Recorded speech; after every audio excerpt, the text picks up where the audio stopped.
And again, when she came forward with allegations that she was raped by a fellow player at the University of Colorado and sexually harassed by teammates. She wrote about that experience in her 2006 book, Still Kicking, which I highly recommend. She continues to write. She has an essay in a new book. It's entitled Note to Self, 30 Women on Hardship, Humiliation, Heartbreak, and Overcoming It All. Katie now currently lives in Denver. She is playing for the Colorado Cobras, a semi-pro football team. Please help me to welcome somebody daring to be great every single day. You're going to love her too. This is Katie Hnida.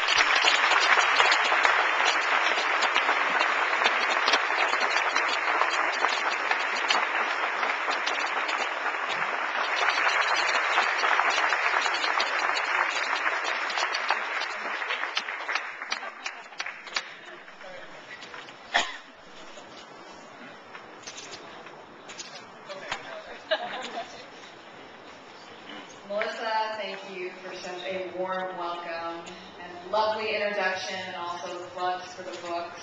You know, anybody who's ever written anything and tried to sell it knows, but we really appreciate that. First off, I would just like to say how honored I am to be here. I took a tour of the center earlier, and it is so obvious to me what an amazing, unique, special, healing place this is. Truly, there were a couple of times when I teared up and my breath was taken away. I really wish that every community in the United States could have a center like the Zacharias Center for survivors to come to. I would also like to thank the ZCenter and say thank you so much for inviting me to come and share my story. Sometimes I still feel as though sexual abuse survivors are these voiceless, nameless, ambiguous people. Sometimes we don't even get looked at as people. We're just statistics on a page. So I am here today as a survivor, and I thank the ZCenter for giving people a place to be more than just a statistic.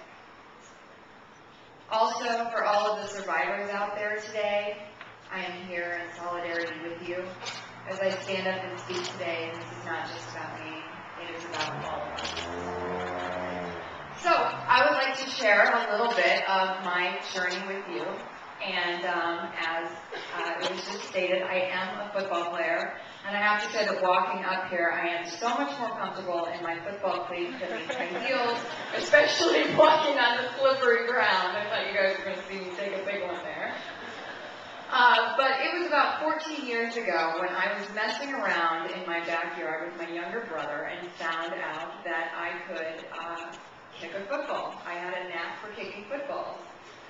One thing led to another, and I ended up trying out for my high school football team. The minute that I stepped out on the field, I knew that it was something that I was going to love for the rest of my life. It was, for my 14-year-old self, it was kind of like getting to date Brad Pitt, having world peace, and eating a really great piece of chocolate cake or cheesecake all at the same time. It really was that good. So I ended up having a successful high school career, and the next step for me was college. I decided to go to our state university, the University of Colorado, and was invited by the head coach to walk on it there. Even though there had been no other women who had played at this level before, I was really excited. It just felt natural to me. To be honest, I thought it would be like high school football. I just thought it would be better. And unfortunately, I could not have been more wrong. The coach who brought me in to see you left, and the team was under new leadership. It was apparent as soon as I walked in that I was walking into an environment where I was clearly not wanted, and certain players on my team made sure that I knew it. I was called vulgar names that I would never repeat here. I had footballs thrown at my head when I was trying to practice, and I was groped whenever we would be in a group. The worst came at the end of my first year when I was raped by a teammate. One of the few players on my team who I actually trusted. He was a friend. My life felt like it had been blown apart. And like many victims, I didn't tell anybody what had happened to me. I was scared and I was ashamed, and for some reason I somehow felt responsible for what had happened to me. Like Rinka just said, you wonder, what if I hadn't opened that door? I thought, what if I hadn't gone over there? Why didn't I know better? But really, this was a friend who I'd gone over to watch a ball game with. I didn't know what to do, so I ended up deciding to try to ignore it. Thought maybe if I ignored it, it would just go away.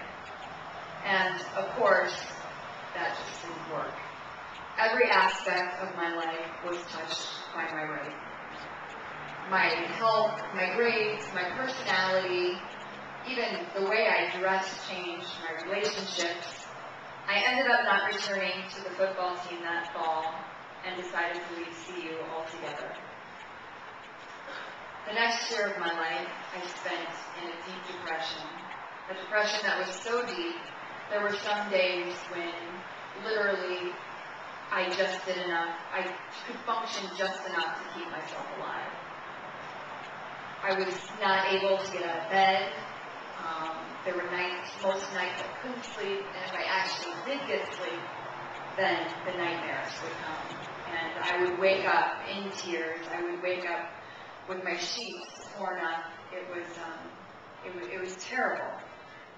I would always be nauseous and shaky anytime I thought about CU. And there were times when I actually would have flashbacks, and they would literally make me physically ill. At some point during that year, and I can't tell you what it was, there was no big aha moment for me or nothing that I can specifically point to, but at some point I knew I needed to get help. I found a therapist, and I slowly started to dig through the wreckage that had been the past few years of my life. And I am not going to lie, it was really hard. It was agonizing, in fact. But the best analogy I can make to it is that it's like surgery. It hurts like hell to do, but you know you have to do it because in the end, that's what's going to save you. I also started to tell my family and friends and decided that I wanted to get my life back and also my dreams.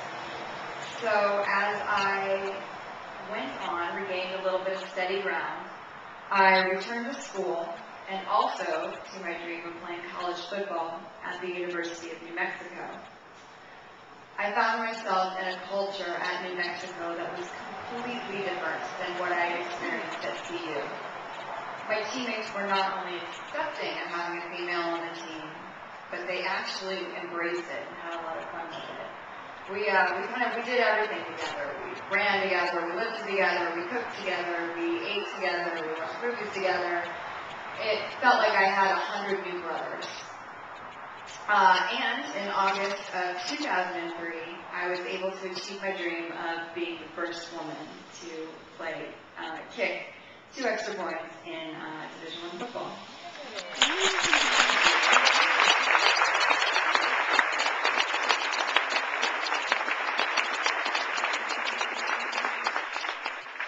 Thank you so much. Now, despite the fact that I had gone on to reclaim my dream and was in such a great community at New Mexico, the feelings from my rape had not completely disappeared. They were better, but I was suffering lasting effects. The football field, which was a place that had always been my sanctuary, my home, had become a place that still held memories that would just haunt me. I was also further disturbed by news coming out of Colorado. As it turned out, I was not the only woman who had been abused by the football culture at the University of Colorado. 2 other women came forward saying that they too had been raped by football players. I was shocked when the university said that they were going to support the football program and that they had heard there were never any problems before, and really, basically, they just wrote the situation off.